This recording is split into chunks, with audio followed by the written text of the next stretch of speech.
بسم اللہ الرحمن الرحیم۔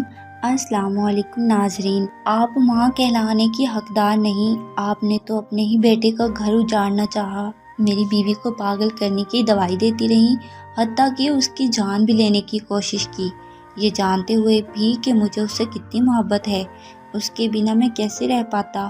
آپ کی بیٹی کو اس کے سسرال والوں نے نکال دیا، وہ بھی کسی بیٹی اور بہن ہے۔ آپ ماں نہیں، قاتل ہیں، قاتل میرے پیار کی، میرے بچے کی۔ اس لیے آپ میری اس سے بات نہیں ہونے دیتی تھی کہ مجھے یہ سب پتہ نہ چل جائے، کہیں عائزہ مجھے سب سچ نہ بتا دے۔ میرا موبائل کہاں ہے؟ موبائل ڈھونڈنے کے لیے اس نے ساری الماری کی چیزیں باہر نکال کر پھینک دیں۔ وہ پاگلوں کی طرح ڈھونڈ رہی تھی اپنا موبائل، سر کے بال بکھرے ہوئے، آنکھوں کے گرد سیاہ ہلکی اور زرد پھیکا رنگ، کانپتے ہاتھوں سے وہ بار بار اپنے بال نوچ رہی تھی، نیچے گری اور بے ہوش ہو گئی۔ ملازمہ نے اٹھا کر بیڈ پر لٹایا، موبائل کی رنگ بار بار بج رہی تھی۔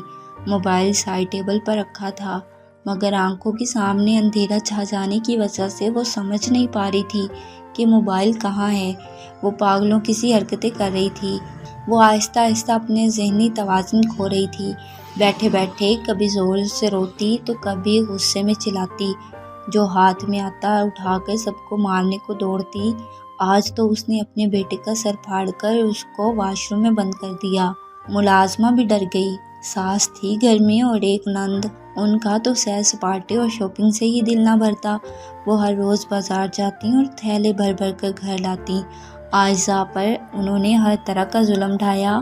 رامیز ایک ہی بیٹا تھا اور گھر کا اکلوتا وارث اور کمانے والا۔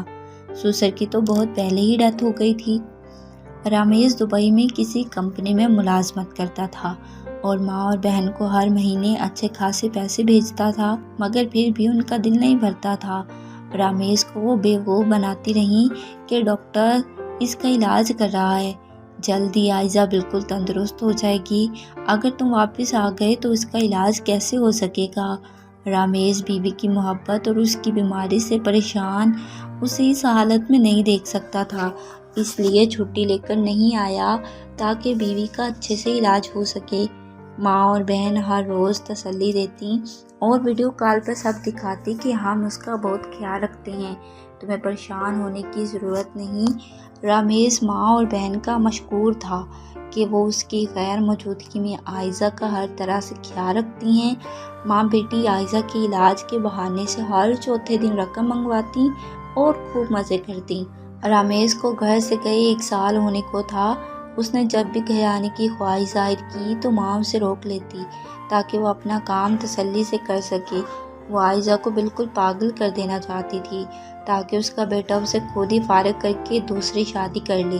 رامیز اور عائزہ کی پسند کی شادی تھی، جبکہ اس کی ماں اور بہن شروع سے ہی اس سے نفرت کرتی تھی۔ رامیز کی ماں چاہتی تھی کہ وہ خالہ کی بیٹی تبسم سے شادی کر لے کیونکہ وہ بھی ان کی مزاج کی لڑکی تھی، جبکہ عائزہ ایک سمجھدار، پڑھی لکھی، عقل مند، صحیح غلط میں فرق کرنے والی لڑکی تھی، اور سب سے بڑھ کر رامیز اس سے بہت محبت کرتا اور اس کی ہر بات مانتا تھا، جس کی وجہ سے ماں بیٹی کو پریشانی ہوتی، غیر مردوں کا گھر میں آنا جانا لگا رہتا۔ اگر عائزہ یہ سب رامیز کو بتاتی تو رامیز غصے میں کوئی بھی فیصلہ لے سکتے تھے، اس لیے انہوں نے عائزہ کو راستے سے ہٹانے کا پورا پلان بنایا، کھانے میں زہر ملا کر اسے جان سے مارنا چاہا، پھر خود ہی یہ سوچ کر اسے ہسپتال لے گئی کہ کہیں ان پر قتل کا کیس نہ آ جائے۔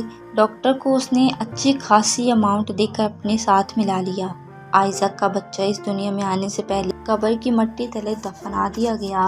عائزہ کی جان بچا لی گئی اور بیٹے کو یہ کہا گیا کہ اس نے اپنے پاگل پن میں اپنی جان لینے کی کوشش کی ہے، پھر اسے زیادہ مقدار میں میڈیسن دی جانے لگی تاکہ اس کا معاملہ جلدی ختم ہو جائے۔ رامیز کا ایک اور بیٹا 5 سال کا تھا، اب وہ اپنی دادی کے ساتھ اس کے کمرے میں رہنے لگا۔ ماں نے بیٹے کو کہا کہ اسے فارغ کرو، ہم مزید اسے برداشت نہیں کر سکتے، جو اپنی اور اپنے بچے کی جان لینے کی کوشش کر سکتی ہے، وہ ہمیں بھی نقصان پہنچا سکتی ہے۔ یوں اسے اس کی ماں کے گھر بھجوا دیا گیا۔ دوائی ختم ہونے سے پہلے ہی اس کی ماں کو دوائی بھیج دی جاتی اور ساس تاکید کر کہ میری بہو کو وقت پر دوائی لازمی دیتی رہنا۔ ادھر ساس نے اپنی بہن کو راضی کر کے اپنے بیٹے کے نکاح کی مکمل تیاری کر لی اور اس کی کزن تبسم اور خالہ کو تسلی دی کہ جلد ہی رامیز عائزہ کو طلاق دے دے گا، مگر رامیز کے لیے یہ اتنا آسان نہیں تھا کہ وہ عائزہ کو چھوڑ دے۔ ماں کے لاکھ منتیں کرنے پر بھی وہ دوسری شادی کے لیے راضی نہ ہوا، کیونکہ وہ عائزہ سے بہت محبت کرتا تھا۔ عائزہ اپنے حواس کھو چکی تھی مگر رامیز نہیں۔ ماں نے دھمکی دی کہ اگر تم نے اس بار انکار کیا تو میرا مرا ہوا منہ دیکھو گے۔ ماں کے مجبور کرنے پر وہ مان تو گیا مگر اس نے عائزہ کو طلاق دینے سے صاف انکار کر دیا۔ نکاح ہونے سے پہلے ہی ساری حقیقت اس پر کھل گئی۔ صبح ہی اس کی بہن، جس کی شادی ایک ہفتہ قبل ہوئی تھی، اس کے شوہر نے سارا زیور اور جہیز چھین لیا اور مار کے اسے گھر سے نکال دیا۔ شادی کے ایک ہفتہ بعد ہی بیٹی کا گھر اجڑ گیا۔ اس کے شوہر نے اسے بہت مارا تھا، گلا بھی دبایا تھا، گلے پر انگلیوں کے نشان، پورے جسم پر زخموں کے نشان، اور سر سے بہتے ہوئے خون کے ساتھ وہ روتی ماں کے پاس پہنچی۔ بھائی نے بہن کو اس حالت میں دیکھا تو طیش میں آ گیا کہ ان کی ہمت کیسے ہوئی میری بہن کو ہاتھ لگانے کی۔ بہن کو احساس ہو چکا تھا کہ ہمارا کیا ہی ہم پر پلٹا ہے۔ اس نے اپنے بھائی کو سب سچ بتا دیا کہ ماں کے کہنے پر میں نے ان کا ساتھ دیا اور ہماری ہی وجہ سے بھابھی آج اس حالت میں ہے۔ کیا ساس ایسی بھی ہوتی ہے جو اپنے ہی بیٹے کا گھر اپنے ہاتھوں سے تباہ کر دے؟ اگر بیٹا اپنی پسند کی شادی کر لے تو کیا یہ جرم ہے جس کی سزا انہیں کیوں دی جائے؟ کیا ساس کا روپ اتنا بھیانک ہوتا ہے؟ وہ بھول جاتی ہیں کہ ان کی بھی بیٹیاں ہیں جن کو بیاہنے پر ان کے ساتھ بھی ایسا سلوک ہو سکتا ہے۔ نفرت انسان کو کہیں کا نہیں چھوڑتی، دوسروں کے دلوں اور نظروں سے گرا دیتی ہے۔ اسی حسد اور نفرت کی وجہ سے لاکھوں بستے گھر اجڑ جاتے ہیں، نہ جانے کتنی بیٹیوں کی زندگیاں تباہ ہو جاتی ہیں، وہ زندہ لاش بن کر رہ جاتی ہیں۔ مگر ہم سفر اچھا ہو تو بچا بھی لیتا ہے۔ عائزہ کو بھی رامیز نے بچا لیا۔ اس نے اس کا دبئی کے اچھے ڈاکٹر سے علاج کروایا تو وہ صحت یاب ہو گئی۔ اب وہ اپنی زندگی میں خوش تھے، مگر ساس نے اپنے بیٹے کو ہمیشہ کے لیے کھو دیا۔ اس کا بیٹا چاند سا پوتا اور بیٹی جیسی بہو میلوں کی مسافت پر تھی، وہ جا کر بھی اب انہیں مل نہیں سکتی تھی۔ البتہ رامیز گھر خرچہ بھیجتا۔ اس نے بہن کی دوسری شادی کر کے اپنا گھر بہن کے نام کر دیا اور خود دبئی میں سیٹل ہو گیا۔ آج کی یہ آپ کو سبق آموز کہانی کیسی لگی؟ کمنٹ میں اپنی رائے کا اظہار ضرور کیجیے گا۔ اپنا بہت سارا خیال، مزید ایسے ہی سبق آموز کہانیوں کے لیے ہمارے چینل کو سبسکرائب کر لیجیے گا۔